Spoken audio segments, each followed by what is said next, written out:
Greetings and welcome to another edition of Political Empire. I'm your host, Kim Pearsall with the Press Enterprise and PE.com. And we're going to talk about how you can vote early if you want as we're getting closer and closer to the election. And then we're going to talk about the statehouse shuffle and how there are some races in the statehouse that aren't necessarily garnering the attention that some of the other ones are. So first, vote early, not often.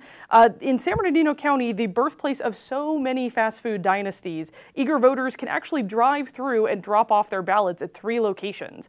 The San Bernardino County Elections Office at 777 East Rialto Avenue in San Bernardino, or the Hesperia County Library at 6950 7th Avenue in Hesperia, and the Cucamonga-Guasti Regional Park at 800 North Archibald Avenue in Ontario. Drive-thru voting starts Monday, October 29th from 8 a.m. to 5 p.m. and again on Election Day from 7 a.m. to 8 p.m. In Riverside County, you can already head to the Register of Voters office to vote in person, or from October 26th to 28th from 10 a.m. to 5 p.m. go to the Gallery at Tyler Mall in Riverside, the Promenade Mall in Temecula, or if you happen to be watching this and you're in the Coachella Valley, the Westfield Mall in Palm Desert. So now we're going to talk about some state races that haven't really garnered a lot of the attention that some of the other state races have. And luckily, we have by phone our expert in all things Sacramento, Jim Miller. Jim, thanks so much for being here with us today. Hi there, Kim. Welcome to Political Empire once again. We are getting so close to the election. Tell us about some of these races. Who are the candidates and what are the districts that really haven't been garnering a lot of attention? Yeah, and it's sometimes easy to forget about these districts amid kind of the just the headbanging going on in some of the other contests in our area that are a lot more competitive. But generally speaking, there's about 3 districts where in our area that not a whole lot has been going on. That would be San Bernardino County's 33rd Assembly District, kind of stretches from the high desert down to the outskirts of San Bernardino City, and then also Riverside County's 60th Assembly District, which is kind of the western half of the city of Riverside over to Corona and Norco, and then the 23rd Senate District. This is kind of wraps from Hemet up to Rancho Cucamonga. And I should have mentioned the candidates, and I'm happy to do that right now. Sure.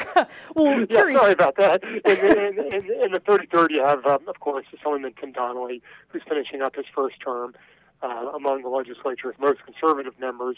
He's running for re-election against John Coffey, who's a Barstow, works for the Barstow Unified School District.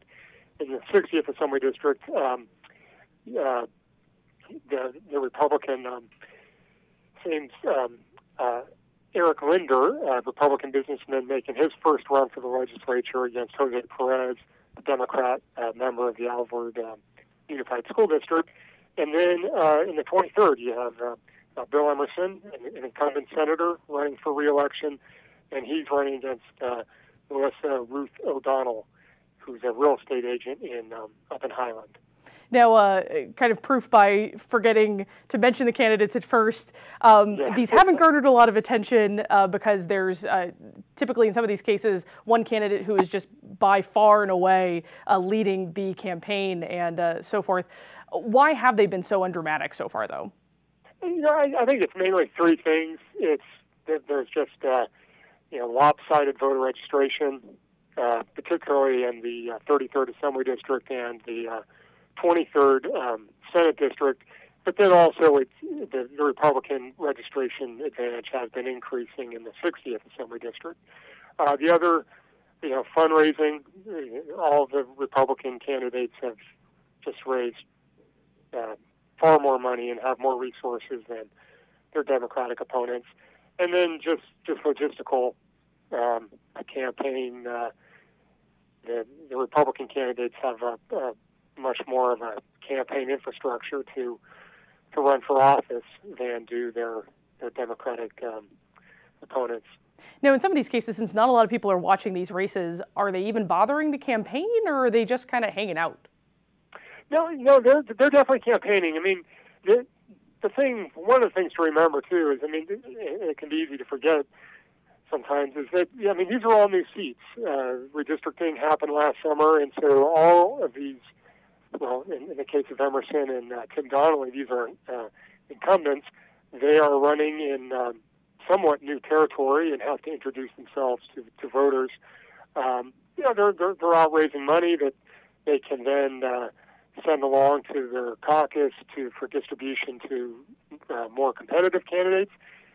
And there are races throughout history where a candidate or a party maybe took their eye off the ball and kicked back and ended up losing. And no one wants to be a statistic after November 6th. True. Yeah. Just in case, it might be safe to campaign.